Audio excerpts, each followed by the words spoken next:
I'm taking a lot of videos to make a compilation of videos and show the people in Chile these beautiful landscapes and the rich culture. Most impressive for me is how well taken care is the infrastructure.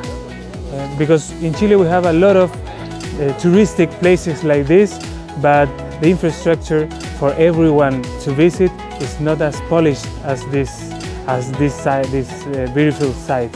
You can see how you can take care of land site and expand your tourism for everyone.